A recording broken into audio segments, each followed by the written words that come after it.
도일 스님의 장군 죽비. 이 시간은 사회적 이슈가 되는 문제와 사건들을 소개하고 불교적 관점에서 재해석해보는 시간입니다. 도일 스님은 마국사에서 원해 스님을 은사로 출가한 후 미얀마 국립불교대학인 ITBMU와 스리랑카 페라데니아 대학에서 석사를, 영국 런던대에서 박사과정을 이수하시고 현재 대구시 동구 도동 구룡사 주지 스님이십니다. 그럼 도일 스님의 장군 죽비 지금부터 함께하겠습니다.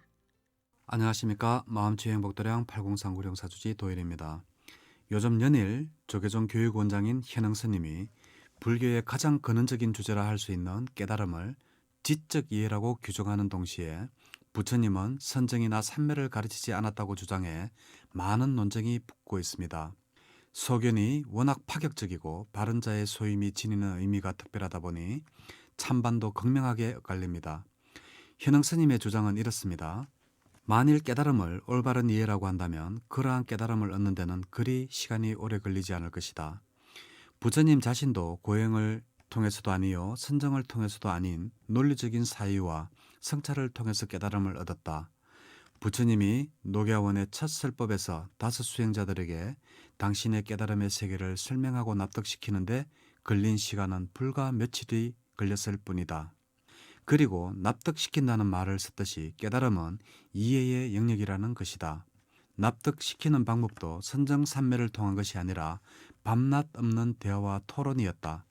녹야원의 첫 설법의 다섯 제자들은 이미 깨달음을 얻은 선배이자 스승인 부처님의 적극적인 설명과 토론을 통해서 단시간에 깨달음을 얻었다. 그리고 경전은 부처님을 포함하여 이해로서의 깨달음을 얻은 다섯 수행자를 모두 아라한이라고 호칭했다. 부처님은 다섯 수행자에 이어 55명의 제자들을 얻게 되는데 이들도 단기간에 깨달음을 얻었다. 시간이 그래 오래 걸리지 않았다.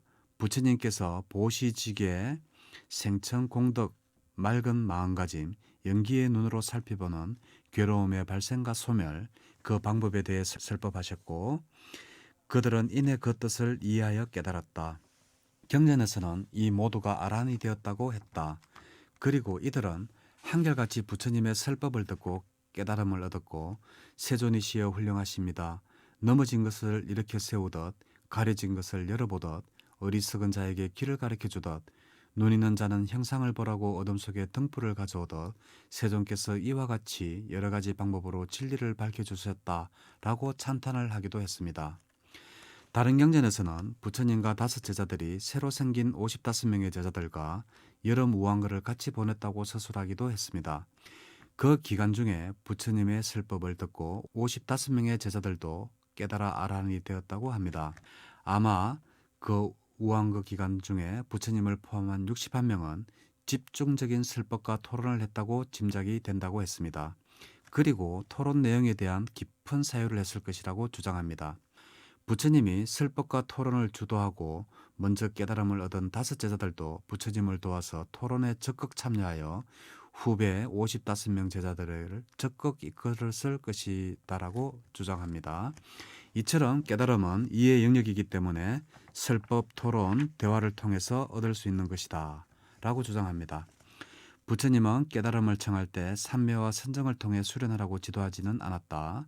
설법을 했으며 듣는 이는 질문과 대화를 통해 마침내 깨달음에 이르게 했다. 그리고 대화와 토론을 위해서 자기 생각이 정리가 되어야 하니 이를 위한 사유 행위가 뒷받침이 되었을 것이다. 초기 경전이든 대승경전이든 불경이 설법, 문답과 대화체로 구성되어 있음은 이러한 까닭이다라고 주장했습니다. 깨달음이 모든 존재들의 연기성과 공성을 잘 이해하는 것이라며 즉 이해의 수준이라면 여러 가지 의문이 들 수밖에 없습니다. 첫째, 이해하는 정도의 수준이 깨달음이라면 그리 오랜 시간이 걸리지 않아야 할 텐데 과거에도 그렇고 오늘에도 그렇고 평생을 수행한다고 애쓰는 스님들은 무엇 때문인가 라면서 스스로 대답을 합니다. 일단 평균 이상의 지적인 수준을 가진 사람의 경우로 전제한다. 1000년, 2000년 전 농경사회, 왕조사회에서 사는 사람이라면 소박한 형태의 세계관과 사회의식을 가질 수밖에 없다. 그는 충분히 연기성이나 공성을 이해할 수 있을 것이다. 그리고 삶이란 무엇인지, 괴로움과 행복이 무엇인지, 어떻게 감당하며 극복해야 할 것인지 이해하고 살아갈 수 있을 것이다. 하지만 이 정도로는 당사자도 주위 사람도 깨달음이라 인정하지 못하는 사정이 있다. 당시의 사회적 통념은 우주나 자연현상에 대한 충분한 이해가 없는 상태라는 것과 뛰어난 종교 수행자는 자연, 세계, 우주에 대해 꿰뚫고 있을 뿐만 아니라 신비한 능력과 탁월한 정신적 견지를 가진다고 믿고 있으며 그래서 그에 의지하고자 하는 경향이 많았다. 당연히 수행자는 그러한 기대에 부응할 수밖에 없었으며 깨달음의 수준을 대폭 상향할 수밖에 없었을 것이다. 깨달음의 본래 성격을 대폭 깨뜨리면서까지 말이다.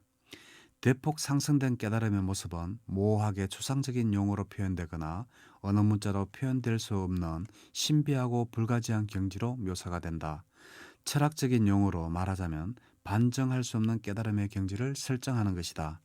이렇게 되는 순간 깨달음은 엄청난 도구마가 되어 이젠 수행자도 그 집단들도 통제불능한 권위가 되어 1000년, 2000년 흘러가는 것이다.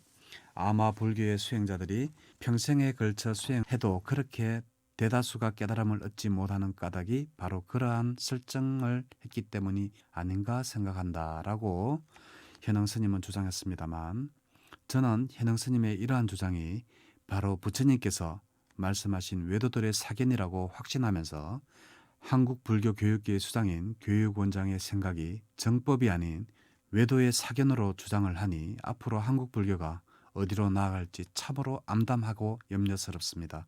감사합니다.